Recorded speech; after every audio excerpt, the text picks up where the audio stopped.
Hello everyone, welcome back to Education भैया।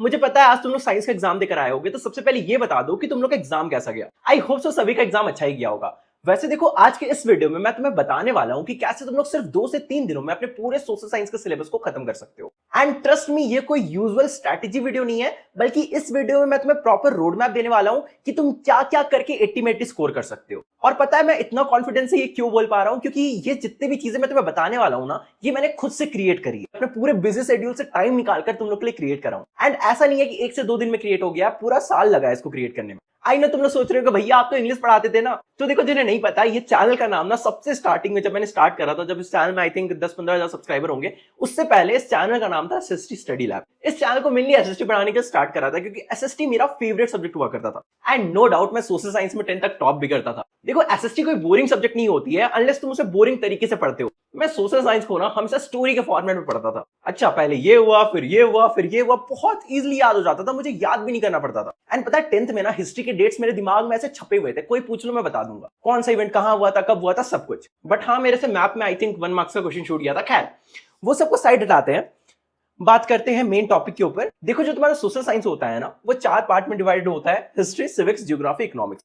And in सारे subjects के तुम्हारे मार्क्स इक्वली डिवाइडेड होते हैं। दैट इज, हिस्ट्री से 20 मार्क्स के क्वेश्चन आते हैं, सिविक्स से 20 मार्क्स के क्वेश्चन आते हैं, ज्योग्राफी से 20 मार्क्स के क्वेश्चन आते हैं, इकोनॉमिक्स से 20 मार्क्स के क्वेश्चन आते हैं। अब देखो, इतना तो तुम्हें पता ही होगा कि तुम्हारा जो पेपर होता है उसमें किस किस टाइप के क्वेश्चंस आते हैं। जैसे कि एमसीक्यू से 20 मार्क्स के क्वेश्चन आते हैं, मल्टीपल चॉइस क्वेश्चन, जिसमें तुम्हें टिक मारना होता है। आई मीन टिक नहीं मारना होता है, तुम्हारा बोर्ड एग्जाम में तो तुम्हें लिखना होता है। इसके अलावा मैप से कितने, यहां पे गलत हो गया, सॉरी। मैप से कितने मार्क्स के क्वेश्चन आते हैं? तुम्हारे मैप से आते हैं 5 मार्क्स के क्वेश्चन। कितने मार्क्स के क्वेश्चन? 5 मार्क्स के क्वेश्चन। इसके अलावा होते हैं case based and direct question, जिससे तुम्हारे 55 मार्क्स के क्वेश्चंस आते हैं। ठीक है, डायरेक्ट क्वेश्चंस क्या होता है? जो तुम्हारे चैप्टर से डायरेक्ट पूछे जाते हैं। केस बेस्ड क्वेश्चंस यानी कि थोड़ा उसमें तुम्हें लॉजिकल रीजनिंग लगाना पड़ता है, थोड़ा सोच के अपने नॉलेज के बेसिस पर आंसर देना पड़ता है। क्वेश्चन इस टाइप से बनाए जाते हैं ताकि अगर तुम्हारा कॉन्सेप्ट क्लियर है तभी तुम उन्हें आंसर कर पाओगे। ठीक है, तो इस तरह से तुम्हारा पेपर डिवाइड होता है: मल्टीपल चॉइस क्वेश्चन से 20 मार्क्स के, मैप से 5 मार्क्स के, और केस बेस्ड और डायरेक्ट क्वेश्चन से 55 मार्क्स के। अब हिस्ट्री में तुम्हें सिलेबस को कैसे कंप्लीट करना है? हिस्ट्री में मेनली तुम्हारे 4 चैप्टर्स आते हैं: the rise of nationalism in Europe, nationalism in India, making of the global world, और print culture and the modern world. ये 4 चैप्टर आते हैं, जिसमें जो लास्ट चैप्टर है तुम्हारा print culture and modern world, इसमें पूरा चैप्टर नहीं आता है, बस स्टार्टिंग के 2 टॉपिक्स आते हैं। अब ये तुम्हें कैसे कंप्लीट करना है, मैंने ऑलरेडी हिस्ट्री का 1 शॉट बना रखा है, जिसमें मैंने हर एक चैप्टर को अच्छे से एक्सप्लेन कर रखा है। और देखो, इस 1 शॉट को ना मैंने एक दिन में नहीं बनाया है, मैंने हर चैप्टर पे प्रॉपर टाइम दिया है, प्रॉपर प्रेजेंटेशन बनाया है, उसके बाद ये चैप्टर्स बन के रेडी हुए। इसलिए वीडियोस में प्रोवाइडेड जितने भी नोट्स है ना, वो तुम्हारे लिए बहुत ज्यादा इंपॉर्टेंट है। और ये वीडियो सिर्फ 2 आवर्स जितना बड़ा है। इसमें प्रोवाइडेड नोट्स तुम्हें फ्री में मिल जाएंगे। तुम्हें क्या करना है, पूरे वीडियो को ध्यान से देखना है और देखते देखते जल्दी जल्दी नोट्स बना लेना है। 2 घंटे का वीडियो है, तुम्हें नोट्स बनाने में मान लो 2 घंटे और लग जाते हैं, चलो 3 घंटे लग जाते हैं, तो तुम्हें पूरा हिस्ट्री कंप्लीट करने में कितना टाइम लगेगा? सिर्फ 5 आवर्स लगेंगे। इसके बाद आता है सिविक्स, जो कि जिसे तुम पॉलिटिकल साइंस भी कहते हो। सिविक्स के अंदर तुम्हारे कितने चैप्टर्स है? एक है पावर शेयरिंग, एक है फेडरलिज्म, एक है जेंडर, रिलीजन एंड कास्ट, एक है पॉलिटिकल पार्टीज, और 5th है तुम्हारा outcomes of democracy. Political science में टोटल तुम्हारे 5 चैप्टर्स है, यानी कि सिविक्स में तुम्हारे पूरे 5 चैप्टर्स हैं। एंड इसका भी तुम्हें 1 शॉट वीडियो देखने को मिल जाएगा, 2 आवर्स से छोटा ही है। सिविक्स को भी तुम प्रॉपर 1 शॉट वीडियो को देखकर कवर कर सकते हो, और साथ साथ नोट्स बनाते जाना। इन नोट्स को मैं क्यों बनाने के लिए बोल रहा हूं, वो मैं तुम्हें लास्ट में बताऊंगा। अभी जो बोल रहा हूं उतना समझो। ऐसे करके तुम्हारा हिस्ट्री और जो सिविक्स है ना, वो 5 + 5 10 आवर्स में कंप्लीट हो जाएगा। यानी कि तुम्हें एक दिन में कितना घंटा पढ़ना है? 10 घंटा पढ़ना है। तो तुम एक दिन में क्या क्या कवर कर सकते हो? तुम एक दिन में कवर कर सकते हो हिस्ट्री और सिविक्स। तुम क्या कवर कर सकते हो? हिस्ट्री और सिविक्स को एक दिन में खत्म कर सकते हो। इसमें 5 आवर्स लगेंगे और इसमें भी 5 आवर्स लगेंगे। भैया, हिस्ट्री से तो 2 मार्क्स का मैप भी आता है, वो मैं लास्ट में बताऊंगा। ठीक है, अभी उसको हटा दो, मैप को साइड में रखते हैं। उसके अलावा तुम कैसे हिस्ट्री और पॉलिटिकल साइंस को, सिविक्स को खत्म कर सकते हो, उसके बारे में बात करते हैं। तो इस तरह से अगर तुम प्रॉपर मेरे 1 शॉट वीडियो को देखते हो और साथ में नोट्स बनाते हो, तो तुम इजिली 10 घंटे के अंदर अपने हिस्ट्री और सिविक्स को खत्म कर दोगे और अपने 38 मार्क्स सिक्योर कर लोगे। 38 क्यों बोल रहा हूं? क्योंकि बच्चा 2 मार्क्स तुम्हारे मैप के होते हैं जो हिस्ट्री से आते हैं, उसको मैं अगले दिन कवर करवाऊंगा। ठीक है, इसके बाद आता है तुम्हारा ज्योग्राफी में कितने चैप्टर्स होते हैं? एक होता है रिसोर्सेज एंड डेवलपमेंट, एक है forest and wild life resources, अगला होता है तुम्हारा वाटर रिसोर्सेज, अगला होता है एग्रीकल्चर, इसके बाद होता है मिनरल्स एंड एनर्जी रिसोर्सेज, इसके बाद होता है मैन्युफैक्चरिंग इंडस्ट्रीज, और तुम्हारा लास्ट चैप्टर होता है लाइफलाइंस ऑफ इंडियन इकोनॉमी। देखो, लास्ट जो ये चैप्टर है ना, लाइफलाइन ऑफ इंडियन इकोनॉमी, इससे सिर्फ मैप वर्क आएगा। ठीक है, इस चैप्टर को पढ़ने की जरूरत नहीं है, इस चैप्टर से तुम्हारा कोई भी क्वेश्चन नहीं आने वाला है, सिर्फ मैप वर्क आने वाला है। ज्योग्राफी का भी 1 शॉट मेरे चैनल पे अवेलेबल है और उसका लेंथ 2 आवर्स से कम है। यानी कि इन सभी चैप्टर्स को पढ़कर तुम्हें नोट्स बनाने में फिर से कितना घंटा लगेगा? तुम्हें 5 आवर्स लगेगी। ठीक है, कैसे? तुम्हें 2 घंटे की वीडियो को देखना है, उसके बाद नोट्स भी साथ साथ बनाते जाना है। तो मान के चलते हैं तुम्हें ज्योग्राफी को पूरा कंप्लीट करने में 5 आवर्स लगेगा। देखो ज्योग्राफी में थोड़े नोट्स ज्यादा है, तो मान लेते हैं कि चलो इसमें 6 आवर्स भी लग सकता है। ठीक है, इसके बाद आता है इकोनॉमिक्स, जो कि तुम्हारा बहुत ज्यादा छोटा होता है। देखो इकोनॉमिक्स के वीडियो भी छोटे हैं और इसको कंप्लीट करने में भी कम टाइम लगेगा, लेकिन फिर भी इसको भी मान के चलते हैं कि इसे तुम्हें पूरा कंप्लीट करने में 5 आवर्स लगेगा। इसका भी वन शॉट मेरे चैनल पे अवेलेबल है। इकोनॉमिक्स के अंदर तुम्हारा कौन कौन सा चैप्टर आता है? तुम्हारा आता है development sectors of Indian economy, money and credit, globalization and the Indian economy.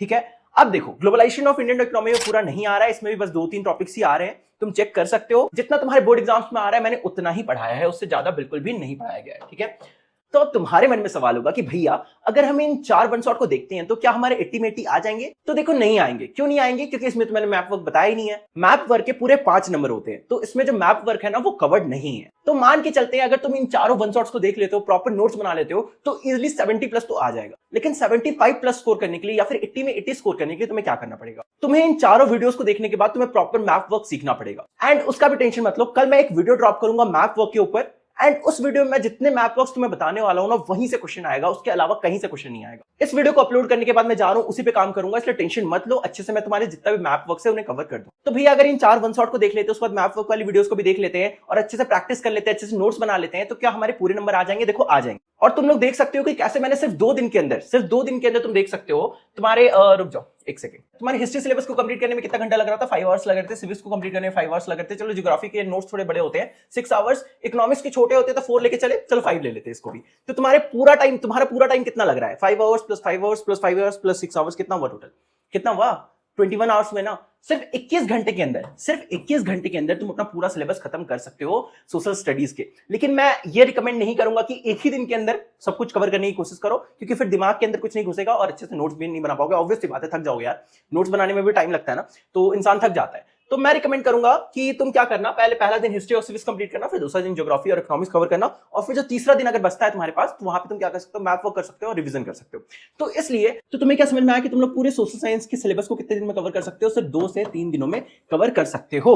ठीक है, बहुत ईजी है, इतने में तुम पूरे के पूरे 80 में 80 स्कोर कर सकते हो, इससे बाहर से नहीं आएगा। अब देखो यहाँ पे एक चीज बताना चाहता हूं कि तुम लोग ज्यादा लाइव के पीछे मत भागा करो। मैं आजकल देख रहा हूं कि ज्यादातर बच्चे लाइव वीडियोस को देखना ज्यादा प्रेफर कर रहे हैं। देखो तुम किसी की भी वीडियोस देखो, मैं ये नहीं बोल रहा हूं कि मेरी वीडियोस देखो, तुम किसी की भी वीडियोस देखते हो वो तुम्हारा प्रेफरेंस है। ठीक है, उसके लिए मैं नहीं रोक रहा हूं, तुम जिसकी भी वीडियोस देख रहे हो इट्स ओके, बट उनके रिकॉर्डेड लेक्चर्स को देखो, क्योंकि जो रिकॉर्डेड लेक्चर्स होते हैं ना उसमें काफी ज्यादा एफर्ट जाता है। उन रिकॉर्डेड लेक्चर्स को इस वे में बनाया जाता है ताकि पूरा का पूरा चैप्टर में जितने भी नोट्स है सब कुछ कवर्ड हो सके। लेकिन वहीं पर जब लाइव क्लास लिया जाता है तो उतना एनर्जी निकल कर नहीं आ पाता है। 1 घंटा तक आदमी 1 घंटा 2 घंटा या 3 घंटे तक ही ना पूरा एनर्जी में पढ़ा पाएगा, उससे ज्यादा नहीं पढ़ा पाएगा। और देखो लाइव में ना जब तुम पढ़ा रहे होते हो तो तुम सब कुछ कवर नहीं कर पाते हो, कुछ ना कुछ छूट ही जाता है। इसलिए मैं रिकमेंड करूंगा कि हमेशा रिकॉर्डेड लेक्चर्स को ज्यादा प्रेफरेंस दिया करो। जैसे कि मैंने ये सारे जो लेक्चर्स बनाए हैं ना, इसमें बहुत ज्यादा एफर्ट गया है, बहुत ज्यादा टाइम दिया है। हर एक चैप्टर को प्रॉपर्ली टाइम देकर एक चैप्टर को बनाने में 3 से 4 दिन का टाइम जाता है। प्रॉपर प्रेजेंटेशन बनाना होता है, प्रॉपर एक्सप्लेनेशन देना होता है, प्रॉपर नोट्स बनाने होते हैं, काफी कुछ होता है। उसके बाद एडिटिंग प्रोसेस होता है, काफी लंबा प्रोसेस होता है। उसके बाद जाकर एक चैप्टर का फाइनल प्रोडक्ट निकलता है। और वहीं पे तुम देख सकते हो कि मैंने एक ही वीडियो में तुम्हारा पूरा हिस्ट्री कवर कर रखा है। कैसे कवर कर रखा है? मैंने हर एक चैप्टर को इंडिविजुअली बनाया, उसके बाद एक साथ मिला दिया है।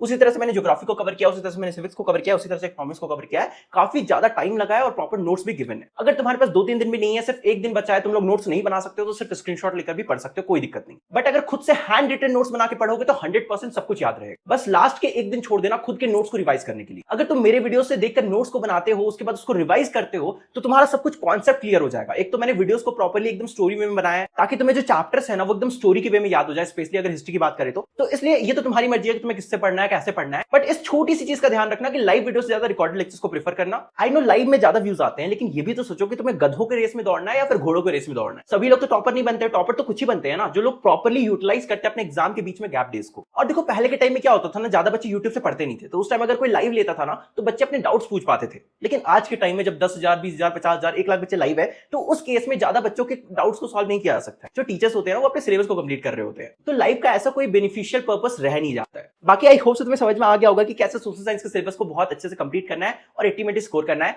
अब तुम लोग से मिलता है अगले वीडियो में, तब तक के लिए बाय बाय। वैसे आप मुझे इंस्टाग्राम में फॉलो नहीं किया तो कर लो, लिंक डिस्क्रिप्शन में।